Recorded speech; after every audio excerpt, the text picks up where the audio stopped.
Merhabalar. Tatlı mı tatlı, güzel mi güzel? Aşiretinizin kraliçesi Cansu ile birliktesiniz. Bundan sonra Romani Show'da her hafta sizlerle birlikte olacağız. Her hafta farklı bir ünlünün evine konuk olup kendisini daha da yakından tanıyacağız. Bu haftaki konuğumuz güzel sesiyle, muhteşem yorumuyla Gamze Ayat olacak. Kendisi hakkında biraz bilgi edindik ama daha da yakından tanımak için evinin kapısını çalalım. Cansucuğum merhaba. İlk programın hayırlı olsun. Yine çok enerjiksin. Biraz sabırlı ol, açar kapıyı.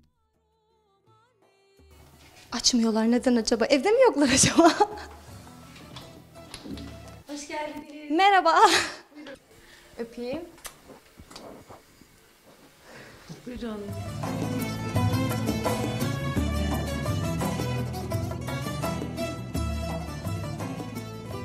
Gamzeciğim nasılsın, iyi misin? Teşekkür ederim. İyiyim. Sizler nasılsınız? İyiyiz valla. Hamdolsun, şükürler olsun. Evine kapılarını açtığınız için bize çok teşekkür ederiz. Siz otura durun, biz de az sonraya gidelim. Bakalım neler göreceğiz Gamze'nin evinde. Aa, burada ayıcık varmış. Peki evli misin Gamze? Çocukları çok seviyorum en önemlisi. Aa, bunlar neymiş böyle? İlk sahne aldığın kıyafet burada mı? Evet. Hangisi? Hiç unutmuyorum. Bu. Ev sahibimizin ayakkabılarını kesin görmeniz gerek. Defile gösterisiyle evde renkli dakikalar yaşanacak. Aşağıdan bir yel esti. Ev sahibimiz Cansu'nun mikrofonunu alıp muhabirliğe soyunacak. Merhabalar. Oldu mu? Çok renkli bir sohbet eşliğinde neşe dolu anlar. Az sonra Cansu'yla çat kapıda sizlerle olacak. Gamze'yi daha da yakından tanımak istiyoruz. Kendini biraz anlatır mısın? Tabii ki de Gamze Ayat'a Dersimli. Aslen Dersimliyim ama İstanbul'da doğdum, büyüdüm.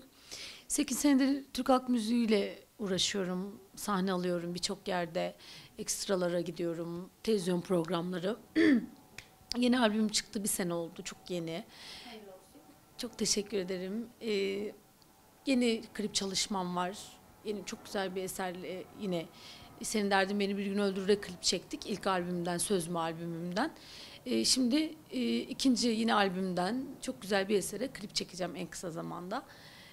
Gamze Ayat'a sıcakkanlı, güler yüzlü, misafirperver. Çocukları çok seviyorum en önemlisi. Bu kadar. Cansucuğum, sorabilir misin çocukları bu kadar çok seven biri acaba evli mi diye? Peki evli misin Gamze? Hayır, değilim. Evliliği düşünüyor musun? Allah nasip ederse neden olmasın. Ama şu an işimden dolayı düşünmüyorum.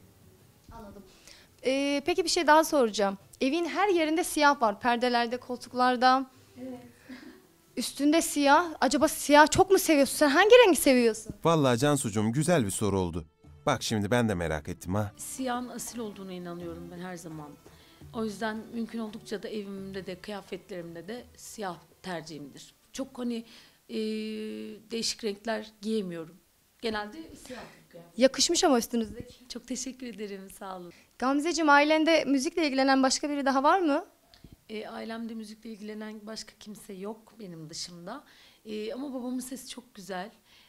Annem falan hep işte teyzemler falan hep der ki babandan almışsın sesini, güzelliğini falan. Babamla birlikte okuyoruz nacizane. Zaten derler kız çocuğu babaya çeker diye. Babasının sesini biz de merak etmeye başladık. Ama acaba Gamze'nin sanatçılığı dışında bir yeteneği daha var mı? Peki Gamze, çok merak ettiğim bir soruyu soracağım sana. Gamze eğer sanatçı olmasaydı ne olmak isterdi? Çok güzel bir soru sordun. Sihirli bir değneğim olsun isterdim. Ve böyle o değneği nereye dokundurursam oranın kardeşlik, huzur, mutluluk içerisinde olmasını isterdim. Böyle bir temennim olabilirdi. Onun dışında başka da zaten meslekle alakalı hiçbir şey düşünmemiştim. Gamze, zaten senin hümanist olduğunu bilirdik. Ama böyle düşünmek bizi çok duygulandırdı. Peki Gamzeciğim, çok güzel bir temennide bulundun. Peki bir şey daha soracağım. Akşam sahne alıyorsun. Sabaha kadar çalışıyorsun. Klip çekimlerin var. Sahnen var. Bunca koşuşturmanın arasında evine nasıl vakit ayırıyorsun? Evime çok zaman ayıramıyorum. çok evde kalamıyorum. Annem de bundan hep şikayetçidir zaten ama işimden dolayı bu böyle. Haftanın 3 günü program alıyorum ben. Onun dışında ekstralarım oluyor. Yani festival tarzı, düğün tarzı işlerle ilgilendiğim için türkü bar dışında. Çok zaman ayıramıyorum. Onun dışında çünkü çok yorucu bir iş yapıyoruz. 4 saat, 5 saat sahnede kalıyorsun. O yüzden uyku düzenim yok her şeyden önemlisi. Dengesizim her anlamda. Çünkü sabahlara kadar sahne alıyorsun ve sahneden sonra geliyorsun. İnan ki kolumu kaldıracak halim kalmıyor artık. Çünkü ben çok hareketliyim sahnede. Bazıları böyle hani yerinde durur falan ya. Ben öyle olamıyorum bir türlü. Daha çok böyle oyna kendim parçalıyorum. O öyle söyleyeyim sana. Ama işimi çok seviyorum. Her şeyden önemlisi. Gamzeciğim, zaten şu an çok belli oluyor çok hareketli ve çalışkan olduğun. Bu kadar koşuşturmanın arasında sağlığa da dikkat etmek gerek. Ne dersin Cansu? Peki Gamze, bu kadar koşuşturmanın arasında formunu nasıl koruyorsun? Hiçbir şey yapmıyorum. Peki Hiçbir şey, inan ki hiçbir şey yapmıyorum. Yani çok uyuyorum mesela. Gece bazen yemek yiyorum falan. Spor falan zaman bulamıyorum uyumaktan. O yüzden hiçbir şey yapmıyorum. Böyleyim. peki Gamze yemek yapmayı biliyor mu? İşte tam da merak ettiğimiz konulardan biri. Cansucum, bu kadar çalışkan biri mutfakta da maharetlidir kesin yani.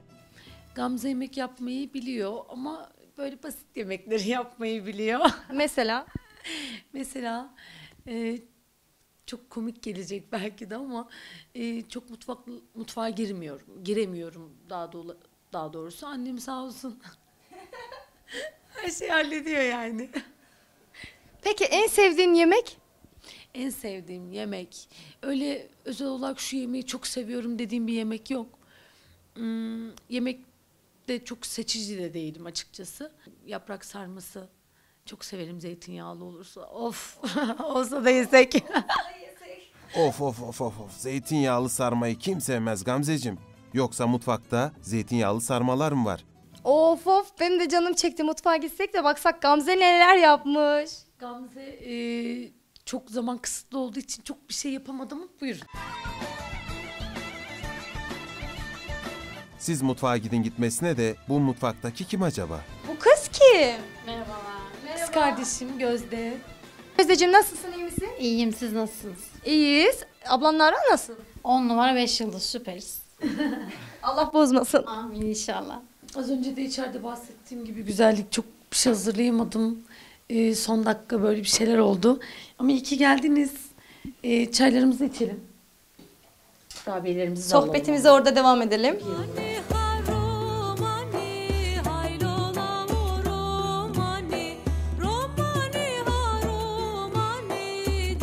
Madem zeytinyağlı sarmamızı yedik, şaka şaka. Zaten Cansu çat kapı yapmayı seviyor. Ondan dolayı hazırlıksız olduğunu biliyoruz. Madem çayımızı da içtik, hadi evi gezelim. Ne dersin Cansu? Gamzeciğim çayımızı da içtik. Hadi şimdi merak ettiğimiz odana gidelim. Tamam gidelim.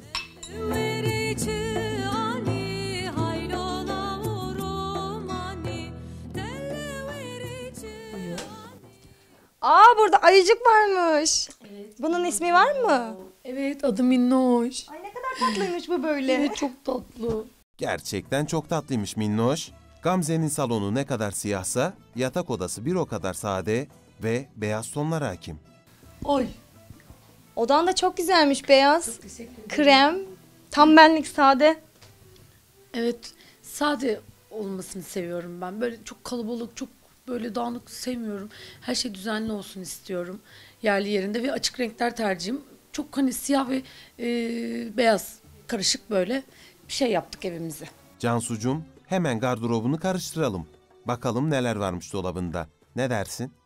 Çok güzelmiş, çok beğendim. Burası gardırobun herhalde. Dolabım, kıyafetlerim. Bakabiliriz. Bunlar neymiş böyle? Kız kardeşimin nişanlısı. Eylül'de de düğünümüz var. Allah izin verirse. Allah mesut etsin. Darısı tüm bekarların başına. Onların resimleri. Şu içerideki Gözde. O evet kız kardeşim mutfakta tanıştığın. Bizim ev zaten orası da. Öyle güzel resimler çekmişler. Şu duvardaki? İlk başladığım dönemlerde sahne aldığım zaman bir arkadaşım vardı. O hediye etmişti bana işte. Gerçekten de sanatçı elinin değdiği belli oluyor. Muhteşem bir kara kalem çalışması. Ben de öyle astım duvara. Çok teşekkür ediyorum ona da buradan. Tekrardan. Çok güzelmiş, çok beğendim. Neyse biz gardırobuna dönelim.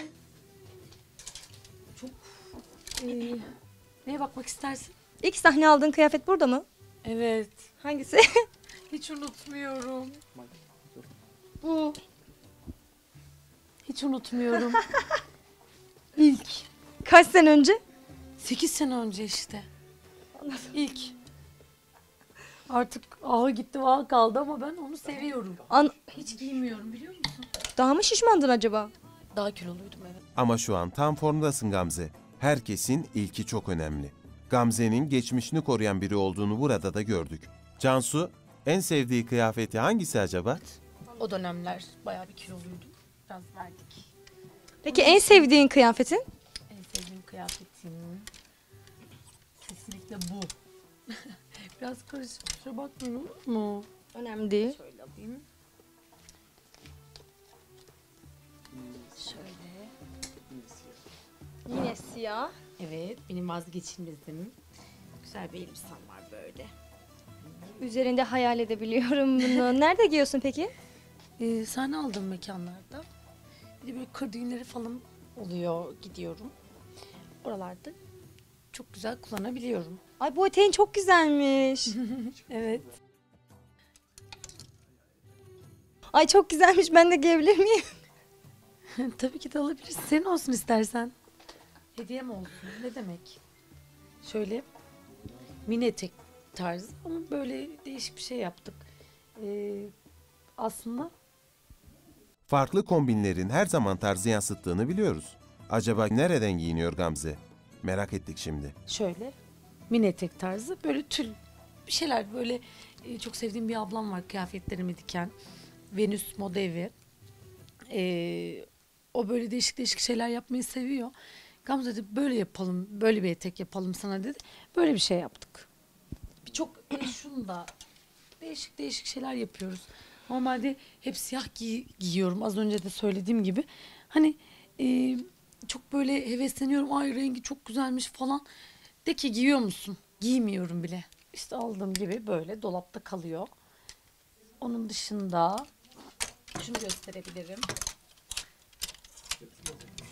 Koşuşturma halinde ve sürekli çalışanların tercihi siyah. Baksanıza hemen her şey siyah. Ay bu da Bu çok güzelmiş. Yılbaşında almıştım ben bunu sahne için kullanmıştım. Onun dışında çok da giymedim açıkçası. Yalan söylemeyeyim yani. Çok Yılbaşı çok güzelmiş. Sana çok yakışır bu. Peki başka? Siyah olmayan başka elbisen yok mu? Siyah siyah siyah benim vazgeçilmezim tamam mı? Yine siyah. Evet böyle tek kolu var tek kolu yok. Böyle bir şeyler var işte. En Falan. yukarıda bir şey görüyorum. Sanırım çeyizin. Harikasın Cansu, çok iyi fark ettin. O hemen gardırobun tepesinde duran sandıkta neler var acaba? Onu anneme sormak lazım. Onu bilmiyorum gerçekten. İçinde ne var? Dediğim gibi evde çok zaman geçiremiyorum falan. Geçirdiğim zaman da hep uyumakla geçtiği için bilmiyorum ne var acaba? Anne yukarıda ne var? Ben de bakayım nelerim varmış. Ceketler falan. Böyle. Üstüme göre bir şey yok mu burada? Şu beyaz sana çok yakışır biliyor musun? Çok da spor. Arkası kısa, önü uzun. Bir deneyeyim mi? Tabii ki de deniyorum. Cansucuğum, bizce de sana çok yakışacak. Kilolarınız da hemen aynı. Merhabalar. Oldu mu? Evet gayet güzel oldu. Bak istersen aynadan. Cansu, bizce de çok güzel oldu. Zaten beyaz sonları çok giymiyor Gamze. En azından sen giymiş olursun. Sen de bir tane dene bakalım. Ay benim en çok sevdiğim. Sen onu giyin. Bunu sana vereyim. Bak kot ceketim var benim. Çok seviyorum ben bunu. Tabii hep klasik giyinince insan, en ufak spor bir üst bile güzel durur. Bakalım spor kıyafet yakışacak mı Gamze sana? Hep kullanıyorum biliyor musun? Ya çok hoşuma gidiyor bu. Yani onları hiç Her giymem. şeyin üstüne oluyor. Çok güzel yakışıyor. Çok güzel oturuyor. Kolyem de çok güzelmiş ama yani. Evet. Şimdi kolyem de yani. Ben de şunu giyeyim. Seviyorum böyle spor giymeyi. Çok yaklaştı değil mi Cansucuğum? Ama elbiseyi en iyi gösteren şey ayakkabıdır derler. Ayakkabılara mı geçsek? Ne dersin? Çok yakıştı. Normalde spor giyiyorum. Evet. Gerçekten çok yakıştı ama bu kombinin altına hangi ayakkabılarını tercih ediyorsun? Ayakkabılarını görmek istiyoruz artık. Hadi gidelim o zaman. Şurayı kapatalım. Geldim. Burada da ayakkabılarımız var. Oo, çok güzel ayakkabılar görüyoruz. En sevdiği ayakkabıyı merak etmiyor değiliz yani. En sevdiğin ayakkabın? En sevdiğim ayakkabım... Yani hangisini söylesem acaba ama buna bayılıyorum. Çok güzelmiş cidden. Evet. Bunu çok seviyorum. Kışın hep bu tarz platform topuk giymeyi seviyorum. Peki bizim için deneyebilir misin? Seni mi kıracak Cansucuğum? Tabii ki deneyecek. Ama halının üstüne mi giyeceksin Gamze? Annen kızmaz mı sonra? Ne de olsa evi temizleyen süpüren o. Deneyim tabii ki de. Anneciğim kusura bakma. Giymek zorundayım. Şöyle bir şey. Allah Allah ne güzel oldu böyle.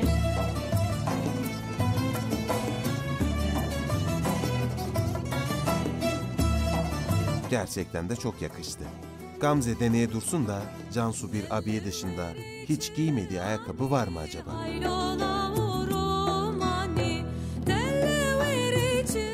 Bunu hiç giymedim biliyor musun? Bak altı da tertemizdir zaten. Hiç giymek nasip olmadı. Aldığım gibi burada boş boşuna alıyorum böyle. Bunu da çok kullanmıyorum. Bu zaten yeni çıkan Evet. modellerden kaçırmıyorum. Yeni çıkan tarzları. Şöyle. Sporun altına ne giyiyorsun peki? Sporun altına daha çok bu tarz beyaz böyle değişik parlak pullu şeyler giymeye çalışıyorum. Seviyorum. Onun dışında şöyle gösterebilirim. Bu tarz şeyler var. Onun dışında üst katta botlar var. Hep kışlık kaldıracağız mecbur. Onun dışında yarım botlar var. Ayakkabıları deneyin tabii ki de. Podyumda yürüyün de biz de görelim endamınız bakalım nasıl yakışmış. Ne dersin Cansucuğum?